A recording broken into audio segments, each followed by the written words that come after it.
9h-10h, Sud Radio, la vérité en face, Patrick Roger. La vérité en face avec les prisons attaquées. Évidemment, cette attaque coordonnée avant-hier et encore cette nuit, je vous le disais, il y a eu 2 nouvelles, même peut-être plus, mais en tout cas, ce que l'on sait à l'heure actuelle, il y en a eu 2 autres de touchés, Villenoix et Tarascon.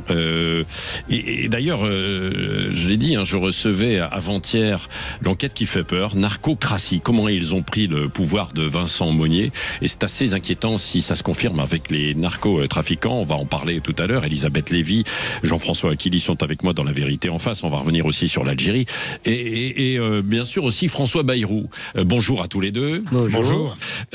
François Bayrou qui dit donc qu'on ne travaille pas assez. Il a fait du parlons vrai, François Bayrou. Il dit parlons vrai, mais en fait encore faut-il agir, quoi. La vérité qui permet d'agir, c'est ce qu'il a dit en fait. Mais bon, écoutez, d'abord, Elisabeth Lévy. Il faut pas. Emmanuel Macron croit que les mots suffisent, que sa parole est performative, mais en revanche, faire un diagnostic, c'est toujours le bon début pour agir sur la sécurité. Tant que vous continuez à dire qu'il n'y a pas d'insécurité sur la baisse du niveau scolaire, si vous continuez à dire qu'il n'y a pas de baisse du niveau, vous n'allez rien faire. Donc oui, évidemment, ça compte, mais surtout. Moi, ce qui me frappe, en fait, c'est que on accuse tout le monde, le gouvernement, Bayrou, on rappelle qu'ils étaient tous dans tous les gouvernements qui ont fait de l'endettement. Mais qui a fait de l'endettement? C'est nous. Et moi... Nous, les Français collectivement, quoi. Évidemment. Pourquoi? Parce que dès que vous allez voir, dès que vous demandez une économie, c'est le festival des panous. Ouais. Les Français détestent l'argent des autres. Mais il y a, si vous voulez, sous prétexte de solidarité, d'égalité, excusez-moi, c'est vraiment, chacun regarde, surtout que le voisin n'est pas plus que lui, mais c'est devenu... nous sommes devenus un peuple de créanciers, drogués à l'argent public. Nous considérons, ça veut dire que nous considérons que les autres doivent travailler pour nous. Quand nous disons non, nous ne voulons pas travailler 6 mois de plus, je suis fatigué. À 60 ans, les Français ne peuvent pas travailler plus longtemps. C'est les seuls. Ça dépend dans quel secteur. Il y a eu un sondage il n'y a pas longtemps. C'est vrai. Disons que les Français. Mais je veux dire aussi dans quel secteur. Oui, écoutez, d'accord. Dans les autres pays, ils se trouvent, ils ont l'air vraiment mieux faits parce qu'ils y arrivent. Donc, dès que vous demandez. Mais si vous refusez de travailler, ça veut dire qu'un jeune va travailler pour vous, va cotiser plus, va pas pouvoir prendre... Donc, si vous voulez, j'en ai assez. Oui, François Bayrou a raison. Un pays où la moitié des gens, ou presque, vivent de l'argent public, c'est pas tolérable. Oui, c'est intenable, c'est ce qu'il a dit. Il y a une concurrence, effectivement, ça n'a échappé à personne depuis des décennies mondiales, et c'est vrai que cette concurrence, elle existe même, souvenez-vous, c'est peut-être pas d'hier, le plombier polonais. La disharmonie fiscale et sociale, elle est propre à l'Union européenne. Ça se passe même chez nous, dans le précaré européen. Donc nous ne sommes pas au niveau, nous ne travaillons pas assez. Il a raison, François Bayrou, là-dessus. Et sur ces histoires de faire réduire la dette publique, c'est vrai, vous avez raison, Elisabeth Lévy, on a envie de dire, ok, on a une bonne idée, mais c'est toujours l'idée contre le voisin, mais pas pour soi-même. Et puis surtout, ce qu'il faut considérer, c'est qu'il n'y a pas d'idée majeure. Ce sont les petits ruisseaux qui font les grandes rivières. Regardez, on a parlé récemment, c'était d'ailleurs Bruno Le Maire lors de son audition au Sénat, du transport médical personnalisé. Ouais. Vous savez, on est passé à 6 milliards par an, pris à 93% en charge par l'assurance maladie. Je ne dis pas qu'il faut supprimer le transport médical pour les personnes malades, mais il faut plus de contrôle. Dans chaque segment, dans chaque secteur, dans chaque idée, il y a l'idée du contrôle. C'est-à-dire, si vous ne contrôlez rien, vous prenez une décision, ce sera inefficient. Le problème, c'est qu'il va falloir aller chercher l'argent partout. Ça va se chiffrer en milliards très vite, mais il faut agir et contrôler. Et ça, on n'a pas les moyens de le faire. On n'a pas non plus la philosophie de réduire la voilure. Voilà. Oh oui, quand même. Nous sommes biberonnés à l'argent public. Quand même, on a l'impression... En fait, notre problème, je vais vous dire notre problème, c'est que ça tient. Et pourquoi ça tient? Parce que too big to fail, parce que la France est trop importante, trop grosse pour qu'on la laisse tomber. C'est ce qu'on dit pour les banques. Vous savez, on laisse pas tomber les grandes banques quand il y a des crises parce que c'est l'épargne des gens. Donc c'est ça ça veut dire trop gros pour tomber. Mais donc nos partenaires européens, par le biais de l'euro, en réalité, font nos fins de mois. C'est ça la vérité. Tout le monde garantit notre dette. Tout le monde nous permet de la payer. Jusqu'à quand? jusqu'à quand les Allemands et les autres vont-ils accepter de travailler plus? Même des fonds venant d'ailleurs, pas que européens. Non, mais il y a quand même le mécanisme de l'euro, si vous voulez. Le mécanisme de l'euro, et bien sûr. jusqu'à quand croyez-vous que les autres vont accepter? Un jour, on aura vraiment le FMI. Il faut dire aux gens que ça ne peut pas tenir comme ça. Et en plus, ça fait de nous un pays non souverain. Le Premier ministre donne un chiffre, il dit 2029, ça c'était un peu le chiffre inédit d'hier. Il dit 2029, la charge de la dette, 100 milliards. C'est la première fois, on a souvent parlé de 60, l'équivalent de ce qu'on dépense pour l'éducation nationale ou la défense, 100 milliards en 2029. Vous imaginez, on cherche 40 milliards là, on cherche parfois 1 ou 2 milliards, parfois ça se chiffre en centaines de millions sur telle ou telle mesure. Là, on va nous dire que la charge de la dette va coûter en 2029, c'est-à-dire dans une poignée d'années, 100 milliards. Donc c'est absolument insupportable. C'est insupportable. Oui, ça c'est vraiment pas le... Et alors juste sur les économies, j'en ai un peu assez aussi. Alors donc tout le monde, dès que vous demandez quelque chose, tout le monde hurle à la mort, mais attendez, j'en ai assez d'entendre les maires, parce qu'à chaque... En fait, l'une des énormes sources de déficit, je suis désolé, c'est les collectivités territoriales. Et moi, j'ai parlé à un maire, je ne vais pas vous dire qui. Mais il m'a dit, mais c'est vrai, tu comprends? Je veux dire, il y a des gens, dans ma mairie, j'ai 3 cantonniers, j'en aurais besoin que d'un, mais je connais leur famille. Je peux pas. Et donc, si vous voulez, les mairies, alors sans parler des départements, des régions, avec leurs 18 services culturels ou ce genre de choses, si vous voulez, ils peuvent pas à chaque fois hurler à la mort à chaque fois qu'on dit faites gaffe, quoi. Non, et d'autant que... Et il faut que les Français comprennent, ça veut dire que peut-être leur cousine pourra pas être employée à la mairie. Oui, et c'est tout le problème, parce que qu'est-ce que vous faites de ces gens s'ils ne sont plus employés dans ces collectivités? Il faudra c'est un vrai souci. Il faudra une génération pour réduire la voilure sur l'emploi public, y compris territorial. Une génération. Jean-François, bon, on réduit la voilure sur les collectivités là dans certains, on dégraisse en fait dans certains endroits. Là où c'est possible. Mais il y a beaucoup d'endroits où c'est possible. Mais après, que fait-on avec ces gens-là? D'abord, il a raison, si ça se fait sur 20 ans, ça veut dire que vous en faites partir. Vous remplacez pas tous ceux qui partent à la retraite, et pendant ce temps-là, vous essayez de vous bouger sur votre école, sur votre formation professionnelle, pour qu'il n'y ait pas encore une génération qui n'ait plus comme solution que d'aller dans des emplois un peu inutiles qu'on va créer pour eux. Parce qu'en plus, c'est pas... Alors, maintenant, il y a un autre problème, et ça, c'est peut-être Trump qui va nous apporter la solution. L'autre problème, c'est la mondialisation. C'est-à-dire pourquoi le travail ne paye plus? Parce qu'on produit plus ici. Et pourquoi on produit plus ici? Parce que l'ouvrier, même plus chinois, l'ouvrier chinois maintenant c'est un cadre. L'ouvrier bangladeshi est moins cher que l'ouvrier français ou allemand. Donc avant de ramener... Trump, après, on n'est pas d'accord avec ses méthodes, avec tout ça. Ils ont son style. Son style, bien sûr. Mais en revanche, sur le fond, il révèle quand même un énorme problème. D'ailleurs, Nicolas Dufourcq, le patron de la BPI, l'a rappelé. Il a dit, mais attendez, c'est pas le problème finalement, les États-Unis par rapport aux droits de douane, par rapport à la France. Le vrai problème, c'est le tsunami en fait qui nous vient d'Asie, en fait du Sud-Est et notamment de Chine. Pourquoi tout déferle, quoi. Pourquoi on parlait du médicament ce matin? Pourquoi est-ce que les usines, depuis toujours, depuis des décennies, déménagent, que ce soit en Asie ou ailleurs? Parce qu'en fait, le coût du travail, c'est dit, redit depuis des décennies encore, est trop élevé en France. Vous avez le coût du travail, vous avez les normes qui s'empilent également, qui se chiffrent par milliards d'euros. Donc, à un moment donné, il va falloir se poser les bonnes questions et tailler dans le gras. J'écoutais ce matin un intervenant d'une fondation, Georges Jaurès, qui disait il va falloir peut-être alléger les charges, les impôts des actifs et alourdir les impôts de ceux qui ne travaillent pas, c'est-à-dire les retraités et les impôts des riches également.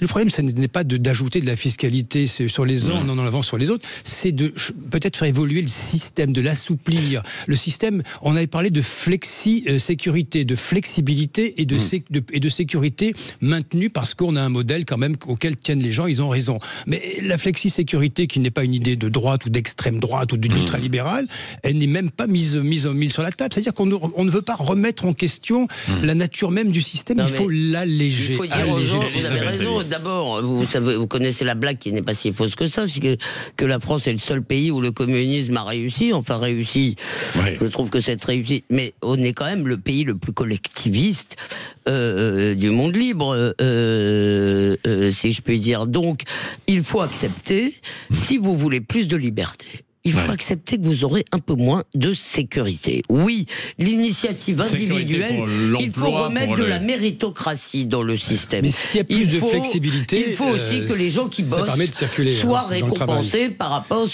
Il faut que les gens qui bossent aient la vie plus facile que les gens qui bossent pas. C'est simple. C'est pas assez simple, non, mais si vous voulez, vraiment, il y a quand même une révolution.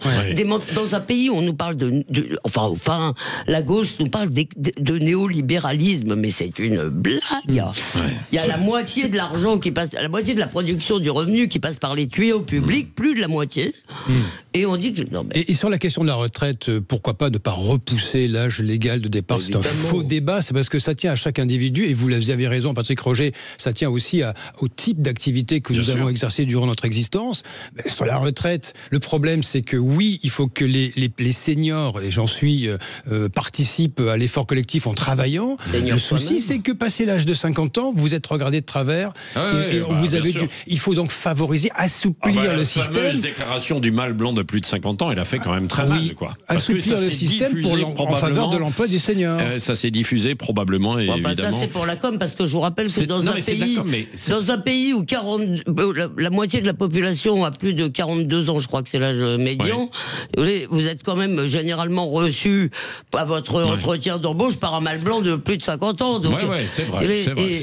On est quand même un pays vieillissant et un pays où les vieux ne veulent pas travailler. Point de détail très court, amusant, François Bayrou, le Premier ministre, qui a fait son opération Vérité, qui parlait de la survie du pays. D'ailleurs, au passage, il parle de sa propre survie politique, s'il veut mener à bien les réformes. C'est le même François Bayrou, et ceci n'est pas une critique, qui, lors de la campagne de 2002, donc il y a plus de 20 ans, il y a près d'un quart de siècle, a fait une campagne présidentielle sur le thème de « il faut supprimer une couche du millefeuille administratif français ». Il disait pourquoi pas le département ou on garde les régions. Donc lui disait on va faire des économies globales en supprimant une couche administrative française, donc département, etc. Et c'est assez amusant de voir qu'un quart de siècle plus tard, nous en sommes à réfléchir aussi sur le poids et le coût des institutions. C'est très intéressant votre discussion. D'ailleurs, ça réagit 0826 300 300. On va prendre des appels dans un instant et puis on va évoquer les autres sujets. Que faire face à ce qui se passe, cette escalade avec l'Algérie et cette escalade de violence? Des prisons attaquées en France, toute une série de prisons, dans la même nuit, plus cette nuit, c'est une action coordonnée, c'est de l'inédit. Elisabeth Lévy, Jean-François Killy, je vous rassure Jean-François, vous êtes un junior chez les seniors. 9h-10h, Sud Radio, la vérité en face, Patrick Roger. La vérité en face, l'escalade avec l'Algérie, avec 12 agents servant dans le réseau consulaire diplomatique algérien qui devraient être expulsés. Et ça continue, cette guerre. On va voir ça, Elisabeth Lévy, Jean-François Killy, dans la vérité en face jusqu'à 10h sur Sud Radio. Et puis, cette attaque coordonnée des prisons, on en parle depuis hier, évidemment. Gérald Darmanin s'est exprimé, en fait, ce matin. Hier, déjà, il avait évoqué une forme d'intimidation de l'État. Inquiétant ou pas, Jean-François Killy? Là, on entendait tout à l'heure Bruno et Jacques de Marseille qui étaient quand même assez inquiets, qui disaient je dirais très inquiétant. Nous sommes passés à la vitesse supérieure. Cette date doit être retenue. Il y a un avant et un après ce qui s'est passé, ce qui se passe depuis ce week-end dans les prisons, hors les prisons.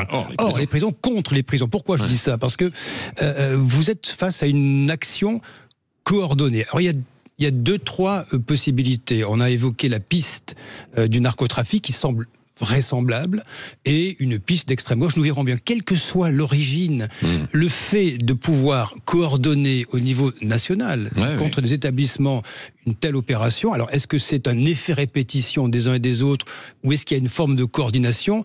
On attribue ça en général, souvenez-vous, au djihadisme. Seul le djihadisme radical était capable de coordonner des actions terroristes. C'est le parquet national antiterroriste qui s'est emparé de cette opération. Moi, ce que je dirais aussi, c'est que vous avez aujourd'hui un changement radical. C'est un défi majeur à l'autorité de l'État. Preuve en est, c'est le déplacement exceptionnel de Gérald Darmanin devant la prison de Toulon hier. Ce n'est pas anodin, c'est un défi fait à l'autorité de l'État. Le narcotrafic, si c'est lui, mais même si ce n'est pas lui, est en train de prendre une ampleur phénoménale dans ce pays. Il dispose de moyens militaires, paramilitaires, très impressionnant, et il est en train de nous dire, même s'il n'est pas à l'origine de cette opération répétition, soyons prudents, mais de toute façon le mouvement est déjà là, il est devant nous, il est en train de prendre des parts de marché, il y a des zones de non-droit dans ce pays. Je vous rappelle que jadis, et je ne prêche pas pour ma paroisse, mais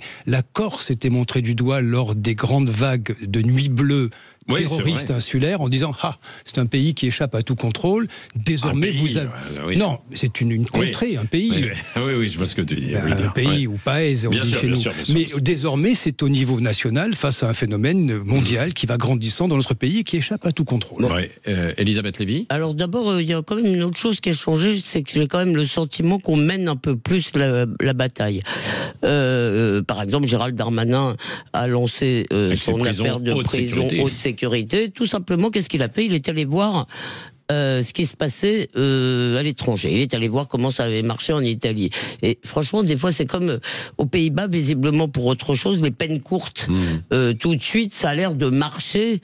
Pour la récidive, ça a l'air quand même de réduire la... Donc, ça me paraît déjà être une première chose. Je sens, on parle plus de sentiment d'insécurité. Donc, le fait qu'il y ait un duo intérieur-justice sur le sujet me semble quand même plutôt rassurant. Deuxièmement, c'est une guerre. Il n'y aura pas de gagnant. Si vous voulez. La question, non, vous n'aurez jamais, vous ne viendrez jamais à bout de la criminalité. Elle ne s'arrêtera pas. La question, c'est qu'il ne faut pas que l'État soit le perdant. Mais cette guerre va continuer, elle ne finit jamais. Vous n'avez pas de société sans crime, sans délinquance. Mais avec une telle puissance. Allez, poursuivez. C'est à vous que ça. Jean-François que je disais cela. Donc, cette guerre va continuer. La question est de savoir quels moyens les États ont face à des organisations qui, elles, ont vraiment des moyens parfois d'armée, j'ai l'impression, donc ça c'est... Mais, comme le ministre, le garde des Sceaux ce matin que j'ai entendu, je trouve qu'il ne faut pas non plus perdre ses nerfs. Pour l'instant, ce qui fait la marque du narco-État, c'est quand vous avez le sommet de la justice ou de la police, etc., qui est gangréné, qui est corrompu. Il y a quelques cas de... il y en a.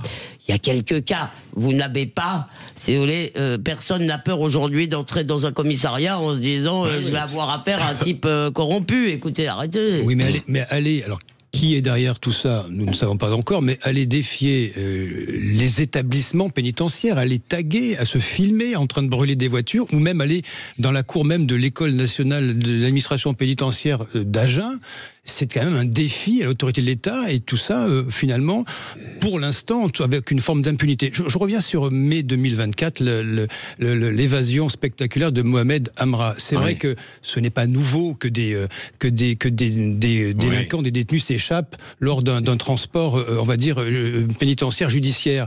Mais là, nous avons découvert à la faveur de, si je puis dire, de cette évasion criminelle, des personnels sont morts dans cette histoire, l'étendue du narcotrafic à travers la DZ Mafia. Et d'ailleurs, Amra dérange les autres grands chefs du narcotrafic national parce qu'ils aimeraient bien mener leurs opérations et leur activité illicite en toute tranquillité et loin des caméras de télévision et des émissions de radio. Voilà. Donc, si vous voulez, il y a une sorte d'empire secret qui est en train de se mettre en place, une sorte de toile d'araignée, et c'est ce qu'explique le ministre de l'Intérieur, Bruno Retailleau, et le ministre de la Justice, Gérald Darmanin. Ils ont raison de monter au créneau. Oui, l'État n'est pas encore déstabilisé, mais c'est quand même un moment spectaculaire auquel nous assistons. Ça, c'est vrai. Qu'en pensez-vous? 0826 300 300, vous avez déjà, on en a parlé déjà avec des auditeurs tout à l'heure, mais vous avez toujours la parole, vous le savez, Radio Libre, dans La Vérité en face, vous pouvez y aller. Je le disais, je recevais avant-hier Vincent Monnier, qui a écrit Narcocratie, comment ils ont pris le pouvoir. C'est une enquête qui montre l'ampleur du phénomène de Marseille à Dubaï et d'Anvers au Havre, dans les ports, parce qu'il y a les coulisses des grands cartels. C'est un tsunami de cocaïne qui a déferler sur nos ports, l'étendue de la corruption qui touche le monde des dockers, comme par exemple les plus hautes sphères de certains États, ou encore le recours à l'ultra-violence via des tueurs de plus en plus jeunes. C'est ce qui est en train de nous déstabiliser, c'est ce qu'il raconte avec cette enquête. Ça a explosé selon lui il y a 10 ans, et ce sont les gens qui sont à la tête de ces narcotrafics sont des capitalistes du crime prêts à tout. Aujourd'hui. Ce qu'il détaille en fait très bien, et c'est peut-être ce qu'on est en train de vivre. Alors il faut toujours être prudent. Qu'en pensez-vous? 0826 300 300. N'hésitez pas, hein, vous nous appelez La Vérité en Face jusqu'à 10h. Un mot, Jean-François Kelly, puis on va continuer évidemment. C'est comme jadis le frigidaire, hein, ça nous arrive des États-Unis, le narcotrafic venant de la Colombie et autres pays d'Amérique du Sud qui a déferlé depuis longtemps sur les États-Unis. Ça nous c'est une French Connection, ça venait pas des États-Unis. Oui, mais la French Connection, c'était entre guillemets une petite organisation marseillaise et corse comparativement à ce qui se passe aujourd'hui sur l'ensemble du territoire jusqu'au Havre, partout en France. Ouais, bon, après, voilà, il y a peut-être d'autres pistes. En tout cas, l'État français est quand même chahuté, déstabilisé, là, en fait, à tous les niveaux. Que ce soit là, alors est-ce que ce sont d'autres pistes? Et quand on voit ce qui se passe avec l'Algérie, où on n'est plus maître de ce qui se passe parfois chez nous avec des influenceurs qui sont enlevés, on n'arrive plus vraiment à se faire respecter. C'est un vrai problème, hein. Nous allons l'aborder dans un instant dans La Vérité en Face, jusqu'à 10h sur Sud Radio.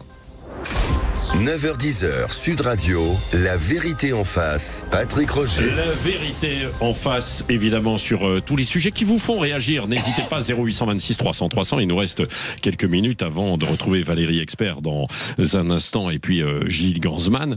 On parlera de tout autre sujet. Je vais vous dire ça dans quelques instants. L'Algérie. Cette escalade, on pensait que ça allait se calmer il y a une dizaine de jours avec les déclarations de Macron. Vous pensiez? Oui, je pensais, naïvement. C'est ça, Elisabeth Lévy? Oui. Honnêtement, bon, d'abord, franchement, on a bien vu, mais ça fait pas, on l'a pas vu depuis 6 mois, on l'a vu depuis à peu près 40 ans, que plus on s'écrase, pour parler un peu vulgairement, devant les Algériens, plus ils sont déplaisants, de mauvaise foi, insultants, etc. Or là, ils insultent non seulement la France, mais ils insultent nommément le ministre de l'Intérieur. L'affaire de l'influenceur ressemble donc qui aurait été l'influenceur enlevé. Enfin, d'opposant, on va dire opposant, ce sera plus simple. Oui. L'affaire de cet opposant algérien qui a le statut de réfugié en France, donc ça veut dire la protection de nos lois. Il a été enlevé et séquestré. 3 hommes sont arrêtés, certes présumés innocents, mais enfin, dont un agent consulaire algérien. C'est quand même, ça rappelle un peu l'affaire Ben Barka.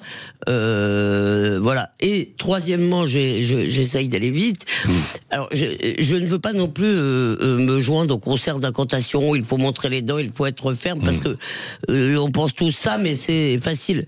C'est facile à dire. Mais on a quand même un gros problème avec l'Algérie, un double. Le premier, c'est que je pense qu'aujourd'hui, l'Algérie a moins besoin de nous et cherche d'autres partenaires géopolitiques. Donc, et deuxièmement, Emmanuel Macron a cru aussi naïvement que vous que ces bonnes relations avec Tebboune, etc., allaient au moins permettre la libération de Boualem Sansal, sauf que c'est pas Tebboune qui dirige l'Algérie. Et on a un vrai problème, c'est un pouvoir sans visage. On ne sait jamais quelle est la faction de l'armée en réalité qui contrôle quoi. Alors chacun ses secteurs. C'est un régime, c'est un des régimes les plus opaques. Il y avait des kremlinologues avant. Voilà. Et il faudrait des algériologues, parce que franchement, on ne sait pas. Alors il faut quand même rappeler que le FLN et les militaires dirigent l'Algérie depuis... Le FLN, non. Au départ, oui. Et puis ensuite, les militaires dirigent l'Algérie depuis l'indépendance. On a dit, il se rapproche de Moscou. Et l'Algérie a toujours été proche, jadis, de l'URSS. Ça n'a pas changé. L'Algérie fait de la Russie. Oui, c'est la Chine aujourd'hui aussi. C'est de l'ADN, tout ça. Il faut rappeler que l'Algérie, donc le pouvoir algérien, et vous avez raison, Elisabeth Lévy, tout n'est pas entre les mains du président Tebboune, et pour cause, fait de la politique intérieure sur le dos de la France. Et c'est assez paradoxal, parce qu'on est passé du dialogue fructueux du président Emmanuel Macron, qui a eu raison d'essayer de remettre de la diplomatie dans tout ça, parce que seule la diplomatie peut nous permettre de sortir de ce type de situation. Et on est passé, finalement, on avait mis Bruno Retailleau sous le boisseau, parce que lui parlait d'une riposte graduée, on avait dit non, c'est plus d'actualité. curieusement, vous allez voir que la riposte graduée, puisque la réponse de la France est aujourd'hui ferme, c'est œil pour œil, dent pour dent, on va exclure 12 agents consulaires de la même façon pour dire, regardez, cette fois-ci, c'est langage de fermeté, on fait comme d'habitude dans ces situations-là, et vous allez voir que mécaniquement, Bruno Retailleau et sa riposte graduée vont redevenir tendance dans ce qui se passe avec l'Algérie aujourd'hui. Et de toute façon, ça va permettre d'une fois de plus au pouvoir algérien de dire « Ah ben vous voyez, nous avons un problème avec Bruno Retailleau ». Ça n'en finit pas. Non, mais quand même, et Boilem Sansal est toujours en prison. On ne peut pas préconiser autre chose. Non mais honnêtement, de toute façon, Jean-François, la faiblesse n'a rien donné. Voilà, c'est comme ça. Dès qu'on se montre faible, quand Emmanuel Macron il leur a fait des cadeaux, et je te parle de crimes contre l'humanité, ceci et cela. Oui, mais en même temps, il a rallumé la mèche avec le Roc mémoriel. Voilà, et le Maroc. Le Sahara occidental. C'est ça qu'ils n'ont pas supporté. Ça s'est passé dans l'autre sens. Oui. C'est quand ils ont vu qu'avec l'Algérie, il y avait vraiment rien à faire. Ouais. Les Français se sont dit, bon, on va pas perdre sur tous les tableaux, mais il y a tout. En fait, la réalité, c'est qu'on n'utilise pas tous nos moyens de pression. Pourquoi ? Juste très vite, il y a un facteur énorme de névrose collective, de repentance coloniale, de je ne sais trop quoi, et notamment à gauche, mais aussi dans la Macronie, etc. À gauche, si vous voulez, la gauche est toujours obsédée par le colonialisme. C'est ça notre problème, c'est qu'on serait des néocoloniaux. Donc ça, comment dire, il y a cela. Et deuxièmement, on a peur de la fraction, je pèse mes mots, de la fraction de l'immigration franco-algérienne, enfin des franco-algériens, des Français issus de l'immigration algérienne, qui serait mobilisable et manipulable par le régime. Oui, ça fait partie des menaces. Vous avez 840 000 ressortissants algériens en France. Avec les enfants, on chiffre ça à 2 millions. Et avec les Français d'origine algérienne, on est entre 4 et 6 millions. Il n'y a pas de statistiques précises. Mais il y en a beaucoup qui ne veulent pas de ce bazar. Mais c'est ce que je voulais dire. C'est qu'ils ne partagent pas du tout ce qui se passe là-bas en Algérie. Excusez-moi, non. Quand il y a des élections... Non, pardonnez-moi. Arrêtez avec ces trucs où on se rassure. Vous pouvez pas dire... J'ai dit une fraction. Mais dire tous ne partagent pas. Il y a en France des soutiens du régime algérien. Personne ne dit tous. Il y a une partie de la population française issue d'Algérie qui est élevée dans la haine de la France, de la colonisation, etc. Ça se transmet dans certaines familles. Arrêtons de nous ripolliner la réalité. Merci Elisabeth Lévy, Jean-François Aquili. Des débats continueront aussi avec Valérie Expert et André Berkoff, bien sûr, tout à l'heure. Avant ça, dans la partie média, avec Gilles Gansman, ils recevront... Sheila. Gagné, évidemment, Sheila, qui sera là dans un instant.